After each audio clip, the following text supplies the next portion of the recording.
ओम नमो भगवते वासुदेवाय। गांव के एक वृद्ध माता पिता व उच्च शिक्षा प्राप्त बहु बेटे की कहानी।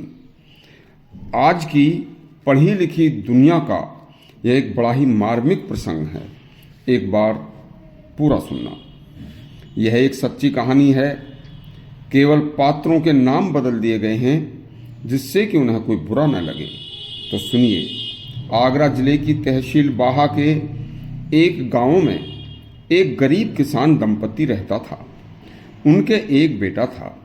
किसान दंपति के पास बहुत थोड़ी सी 5-7 बीघे जमीन थी। बड़ी ही तंग हाली में किसान ने अपने बेटे सूरज को कर्ज ले लेकर MCA कराया था। दोनों किसान व उसकी पत्नी भगवान से दिन रात प्रार्थना करते रहते थे कि हे प्रभु, कब हमारा सूरज नौकरी पर लगेगा और हमारे सभी संकटों को दूर करेगा। भगवान की कृपा से सूरज की गुड़गांव में अच्छी नौकरी लग गई। जहां सूरज नौकरी कर रहा था उसी के समकक्ष नौकरी करने वाली एक लड़की अजंता से सूरज ने कोर्ट में प्रेम विवाह कर लिया तथा दोनों की अच्छी सैलरी थी।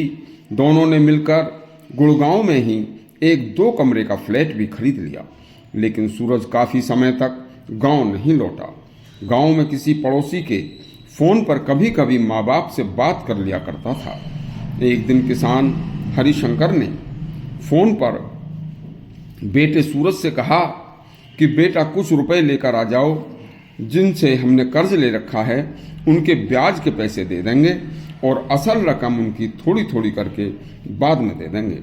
तब एक दिन सूरज ने अजंता को घर की सारी हकीकत बता दी तो दोनों एक शाम गांव पहुंच गए और माँ बाप की खुशी का ठिकाना न रहा। छोटा सा टूटा फूटा छप्पर का घर, उसी में 2 पशु। अजंता की एक रात उस घर में जेल की तरह कटी। माँ ने पूछा, बेटा यह लड़की कौन है? सूरज ने सकुचाते हुए कहा, माँ यह तुम्हारी बहू है। मैंने इनसे कोर्ट में शादी कर ली है। शादी की बात सुनकर माँ बाप सन्न रह गए। उन्होंने तो इकलौते बेटे की शादी धूमधाम से करने की सोच रखी थी। बस सुबह इतने गांव वाले जागते, वह दोनों कुछ रुपए माँ बाप को देकर वापस गुड़गांव चले गए कि हम फिर जल्दी ही लौटेंगे। गुड़गांव जाकर अजंता ने सूरज से कहा, अब कभी मुझे गांव जाने के लिए मत कहना। इतनी गंदी जगह में एक रात काटना मेरे लिए जेल से भी ज्यादा बुरा था। सूरज को पिछले ख्याल आए। जिस तरह से मेरे पिताजी उधार ले लेकर मुझे पढ़ाते थे तथा खुद चाय भी नहीं और मेरे लिए दूध पिलाते थे, खुद अपने फटे कपड़ों को हाथों से सील कर मेरे लिए अच्छे अच्छे कपड़ों की व्यवस्था करते थे और मुझे MCA मेरी इच्छा से ही कराया था, जबकि एक भी पैसा घर में नहीं था। सब पैसा कर्ज का था। जो कुछ थोड़ा बहुत खेती से आता या गाय भैंस का दूध बेचकर बचता, वह सब कर्ज में चला जाता था। उसे ख्यालों में डूबा देखकर अजंता बोली, आप चिंता ना करो, 5-7 बीघा जमीन बेचकर कर्जा पटा दो। घर उनके पास है ही और ऐसे ही घर में रहने की उन्हें आदत भी है। उन्हें 500-600 या 1000 रुपये महीने हम यहाँ से भेज दिया करेंगे। उन्हें इससे ज्यादा की जरूरत भी नहीं है। लेकिन सूरज, कभी उन्हें यहाँ लाने की मत सोचना। उन्हें गंदगी में रहने की आदत है। दोनों यहाँ रहकर एडजस्ट नहीं हो पाएंगे। दूसरे, हमारा भी अपना स्वतंत्र जीवन दूभर हो जाएगा। सूरज अजंता के मोह प्रेम जाल में फंसा हुआ कुछ कह नहीं पाया, लेकिन माँ बाप के बारे में इतना सुनकर धक्का सा उसे जरूर लगा।